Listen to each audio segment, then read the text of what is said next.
Joining me now to talk more about this is Meg Kilgannon. She's a senior fellow for education studies here at the Family Research Council. Meg, welcome back to the program. Thank you, Tony. It's great to be here. So he couldn't or wouldn't answer the question. I think he wouldn't answer the question. He acknowledged that he knew exactly what she was asking him, and he refused to answer how many genders there are. We all know that there are two sexes. God created them male and female, as you read from scripture, but that's not the only source. That fact is confirmed by plenty of science, by DNA, chromosomes. I mean, this is the way things are. So when he talks about, he asked Congresswoman Miller how she would respond to a non-binary student in her classroom. I mean, this is, and I like how they use these terms, non-binary. I mean, someone who does not identify exclusively as a male and a female. Well, they don't identify, but just because you don't identify doesn't mean that you're not. As you pointed out, it's a biological reality. Correct. I mean, I'm sure that the teacher would respond to a non-binary student the same way she would respond to any other student who's there to learn. They would be encouraged to focus on the material and not necessarily on themselves. It appears to me that our education system in America has been consumed with the whole issue of human sexuality, that we're talking about, we're defining ourselves by our sexual identities, our sexual activities. We want special arrangements for people based on this. In fact, the Supreme Court today decided it would not hear an appeal of a school board in Virginia that goes back several years on a transgender student that wanted access. She was a female, wanted access to the boys' locker rooms and bathrooms. The court sidestepped that, only meaning that this thing was going to continue. But this is becoming a real problem for parents. If they really want their kids to be educated, to me, what our public education system, our government education system, to me, appears to be a cesspool of nothing more than sexual confusion. Well, they certainly are currently run by some folks who don't share our values. And in fact, they don't only not share them, they completely reject them and won't answer any questions informed by them.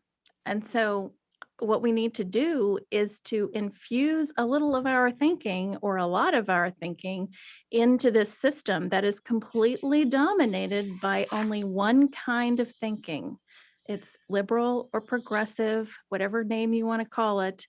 There's one kind of thinking, and they're not able to see how out of touch they are with reality. Well, they're seeing it as more and more parents are showing up to these school board meetings, and parents are running for the school boards. Of course, the left is saying that's all manufactured outrage, but I would beg to differ with them. We want to aid in that effort, and to help change public education, you've got to do something different. That is bringing a new perspective into education. The only way that happens is if we get into it.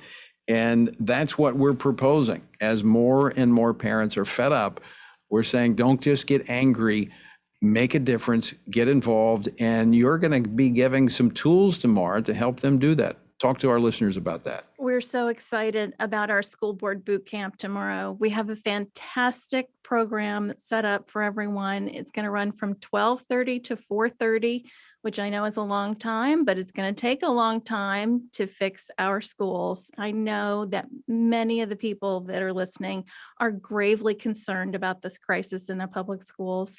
And we have a wonderful lineup of speakers, school board members who are going to talk to us about their experiences, issue experts who are going to talk about things like critical race theory and human sexuality and school discipline.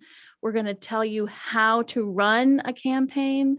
And then we're going to follow up with some information from parents who are not manufactured.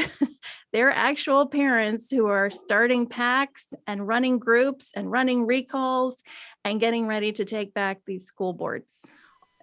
So how do people find out more about this? How can they be a part of it? They can go to frcaction.org to find the legislation link. We'd love to have you there tomorrow. We've had over 1,000 people sign up for this event that we've put on very quickly. It's been available for just 1 week, and we've had that many parents sign up in that length of time. That's not manufactured, Tony. That is real.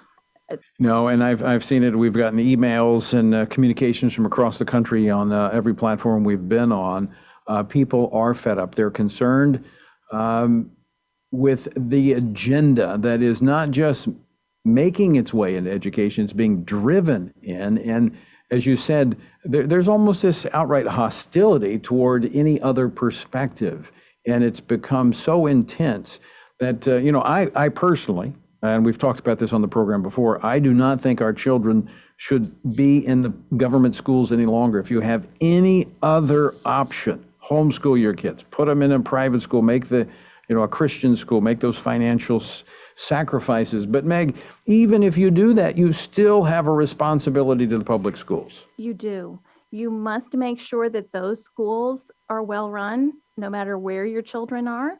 And you have a responsibility to the children in your neighborhood who maybe don't have the same kind of options that we may have. Right. They will still be in public schools. They'll be working with your kids when they grow up. They'll be playing baseball, soccer, on the Working playground for with them. you. They'll be, that's right. They'll They'll be- be working for you, hopefully. They'll be the someday. firemen, the policemen, the doctors, the nurses. They'll be the people that are in our community. And so we have a vested interest that they are not indoctrinated with this ideology of the left. We want them to know how to think, not Yeah. what to think. Absolutely. Meg Kilgannon, as always, great to have you on the program. Look forward to the boot camp tomorrow. I'll be there. I get to be one of the drill instructors, don't I? Yes, we can't wait to hear from you. All right. I'll be there tomorrow at 12:30. So I'll see you then. Thank you.